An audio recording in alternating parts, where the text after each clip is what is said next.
हक अधिकार की बात करेगा तो ये प्रधानमंत्री जी को भी इस्तीफा देना पड़ेगा और गृह मंत्री को भी इस्तीफा देना पड़ेगा। नेहरू जी का भी विरोध हुआ, मनमोहन सिंह जी का भी आपने विरोध किया। लोकतंत्र में विरोध करना संविधानिक अधिकार है।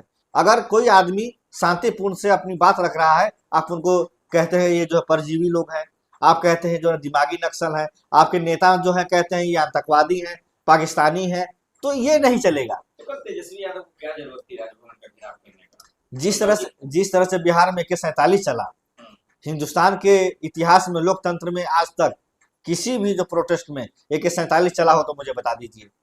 लेकिन बिहार एक ऐसा राज्य है जो सम्राट चौधरी मुख्यमंत्री है और भाजपा का डबल इंजन का सरकार है और वहां गोली चल गया AK-47। क्या आप AK-47 लोगों को जो है डरा देंगे?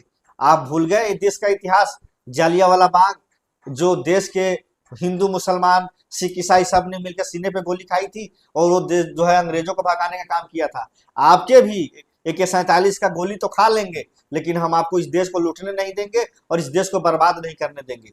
और एक चीज मैं आपको बताना चाहता हूँ, जिस तरह से बिहार में अपराधियों का राज चल रहा है, जिस तरह से दिन दहाड़े गोलियां चल रही हैं, जिस तरह से दिन दहाड़े बड़े बड़े उद्योगपतियों की हत्या हो जा रही है घर के सामने, ये बिहार सब देख रहा है। और बिहार की जनता रोड पे आ रही है और छात्रों ने, हमने सुना है जो है गर्दनीबाग में हजारों छात्र रोड पे हैं पेपर लीक की बात को लेकर के। यही तो बीजेपी कह रही है कि छात्रों का इस्तेमाल राहुल जी, अखिलेश जी और तेजस्वी जी क्यों कर रहे हैं? अच्छा एक चीज बताइए, छात्रों के साथ कौन खड़ा होगा? सरकार में आप हैं तो आप खड़े नहीं हो रहे हैं। विपक्ष का काम होता है सरकार से जो सवाल करना। आपसे अगर हम सवाल करते हैं तो आप हमें कहते हैं कि हमको वो बोलिए जो हम चाहते हैं। ऐसा तो नहीं होता है। आप हमारे मुंह में शब्द डाल दीजिए कि हमको क्या बोलना है। आज तक तो हुआ नहीं हिंदुस्तान के इतिहास में, लेकिन अब देखने को मिल रहा पार्लियामेंट में, जब हमारे नेता राहुल जी कुछ बोलना चाहते हैं, ओम बिरला जी रोक देते हैं। पार्लियामेंट अफेयर्स जो मंत्री हैं, जो किरण रिजिजू जी, वो रोक देते हैं। माननीय होम मिनिस्टर अमित शाह जी हैं, वो रोक देते हैं। अरे भाई, लोकसभा में विपक्ष का नेता को अगर आप नहीं बोलने देंगे तो वो कहाँ बोलेगा जाकर के? आप तो इस्तीफा भी तो मांग रहे हैं ना। इस्तीफा इस्तीफा पहली बार हुआ है। बिना मतलब का। सुनिए ना, शिक्षा मंत्री का इस्तीफा हो गया, फिर क्यों? देखिए जिस तरह से बैलेट गन का इस्तेमाल हुआ दिल्ली में, महिलाओं के साथ दुर्व्यवहार किया गया, उनके लाठियां मारी गई, उनके जो है थप्पड़ मारे गए, और जिस तरह से AK-47 चला बिहार में, हम यही जानना चाहते हैं गृह मंत्री जी से कि आप ये बता दीजिए कि बिहार में AK-47 किसके आदेश से चलाया गया? अगर यही गोली मुलायम सिंह यादव जी की सरकार में चली थी जो है कार सेवकों पे, तो आप पूरे देश में यही कहते हैं कि राम सेवकों पे मुलायम सिंह यादव ने गोली चलवाई। तो क्या बिहार में जो AK-47 चला, क्या वो सम्राट चौधरी जी मुख्यमंत्री हैं उनके कहने पे चला? और दिल्ली में जो बैलेट गन चला, जो अलाउ नहीं है चलाना, क्या माननीय होम मिनिस्टर जी के अंदर में आता है दिल्ली पुलिस? क्या उसके जो है कहने पे ये चला? तो ये तो जवाब देना पड़ेगा।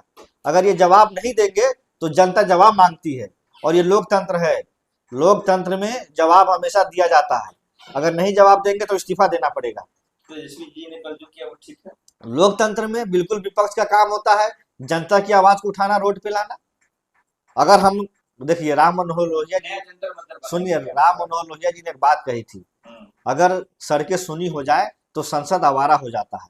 अगर हम सड़क पे नहीं उतरेंगे, आज अगर हमारे देश के युवा छात्र अगर सड़क पे नहीं उतरते तो धर्मेंद्र प्रधान का इस्तीफा नहीं होता। ये वही राजनाथ सिंह जो है कहते थे कि यूपीए सरकार में इस्तीफे होते थे, एनडीए की सरकार में, मोदी की सरकार में इस्तीफे नहीं लिए जाते, लेकिन उनको इस्तीफा देना पड़ा। जब देश का जवान, किसान, नौजवान सब जागेगा और अपना जी का भी विरोध होगा, मनमोहन सिंह जी का भी आपने विरोध किया। लोकतंत्र में विरोध करना संविधानिक अधिकार है। अगर कोई आदमी शांतिपूर्ण से अपनी बात रख रहा है, आप उनको कहते हैं ये जो परजीवी लोग हैं, आप कहते हैं जो है दिमागी नक्सल है, आपके नेता जो है कहते हैं ये आतंकवादी हैं, पाकिस्तानी हैं, तो ये नहीं चलेगा। तो तेजस्वी यादव को क्या जरूरत थी राजभवन का घेराव करने का? जिस तरह से बिहार में AK-47 चला, हिंदुस्तान के इतिहास में लोकतंत्र में आज तक किसी भी जो प्रोटेस्ट में AK-47 चला हो तो मुझे बता दीजिए। लेकिन बिहार एक ऐसा राज्य है जो सम्राट चौधरी मुख्यमंत्री है और भाजपा का डबल इंजन का सरकार है, और वहां गोली चल गया AK-47। क्या आप AK-47 लोगों को जो है डरा देंगे? आप भूल गए देश का इतिहास, जालियांवाला बाग, जो देश के हिंदू मुसलमान सिख ईसाई सब ने मिलकर सीने पे गोली खाई थी और वो देश जो है अंग्रेजों को भगाने का काम किया था। आपके भी AK-47 का गोली तो खा लेंगे, लेकिन हम आपको इस देश को लूटने नहीं देंगे और इस देश को बर्बाद नहीं करने देंगे। और एक चीज मैं आपको बताना चाहता हूँ, जिस तरह से बिहार में अपराधियों का राज चल रहा है, जिस तरह से दिन दहाड़े गोलियां चल रही हैं, जिस तरह से दिन दहाड़े बड़े बड़े उद्योगपतियों की हत्या हो जा रही है घर के सामने, ये बिहार सब देख रहा है। और बिहार की जनता रोड पे आ रही है और छात्रों ने, हमने सुना है जो है गर्दनी बाग में हजारों छात्र रोड पे हैं पेपर लीक की बात को लेकर के। तो यही तो बीजेपी कह रही है कि छात्रों का इस्तेमाल राहुल जी, अखिलेश जी और तेजस्वी जी क्यों कर रहे हैं? अच्छा राजनीति अच्छा, एक चीज बताइए, छात्रों के साथ कौन खड़ा होगा? सरकार में आप हैं तो आप खड़े नहीं हो रहे हैं। विपक्ष का काम होता है सरकार से जो सवाल करना। आपसे अगर हम सवाल करते हैं तो आप हमें कहते हैं कि हमको वो बोलिए जो हम चाहते हैं। ऐसा तो नहीं होता है। आप हमारे मुंह में शब्द डाल दीजिए कि हमको क्या बोलना है। आज तक तो हुआ नहीं हिंदुस्तान के इतिहास में, लेकिन अब देखने को मिल रहा है पार्लियामेंट में, जब हमारे नेता राहुल जी कुछ बोलना चाहते हैं, ओम बिरला जी रोक देते हैं। पार्लियामेंट अफेयर्स जो मंत्री हैं, जो किरण रिजिजू जी, वो रोक देते हैं। माननीय होम मिनिस्टर अमित शाह जी हैं, वो रोक देते हैं। अरे भाई, लोकसभा में विपक्ष का नेता को अगर आप नहीं बोलने देंगे तो वो कहाँ बोलेगा जाकर के? आप लोग इस्तीफा भी तो मांग रहे हैं ना, बिना इस्तीफा मतलब का। इस्तीफा पहली बार हुआ है। बिना मतलब का। सुनिए ना, शिक्षा मंत्री का इस्तीफा हो गया, फिर क्यों? देखिए जिस तरह से बैलेट गन का इस्तेमाल हुआ दिल्ली में, महिलाओं के साथ दुर्व्यवहार किया गया, उनके लाठियां मारी गई, उनके जो है थप्पड़ मारे गए, और जिस तरह से AK-47 चला बिहार में, हम यही जानना चाहते हैं गृह मंत्री जी से कि आप ये बता दीजिए कि बिहार में AK-47 किसके आदेश से चलाया गया? अगर यही गोली मुलायम सिंह यादव जी की सरकार में चली थी जो है कार सेवकों पे, तो आप पूरे देश में यही कहते हैं कि राम सेवकों पे मुलायम सिंह यादव ने गोली चलवाई। तो क्या बिहार में जो AK-47 चला, क्या वो सम्राट चौधरी जी मुख्यमंत्री हैं उनके कहने पे चला?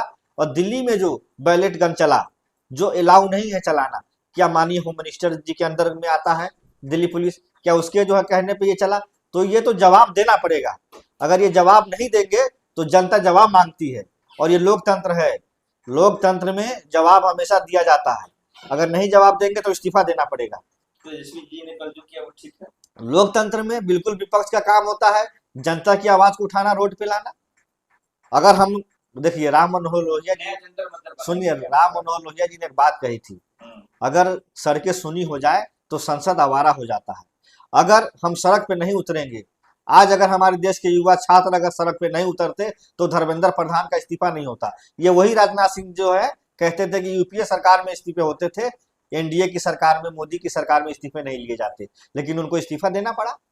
जब देश का जवान, किसान, नौजवान सब जागेगा और अपना हक अधिकार की बात करेगा तो ये प्रधानमंत्री जी को भी इस्तीफा देना पड़ेगा और गृह मंत्री को भी इस्तीफा देना पड़ेगा।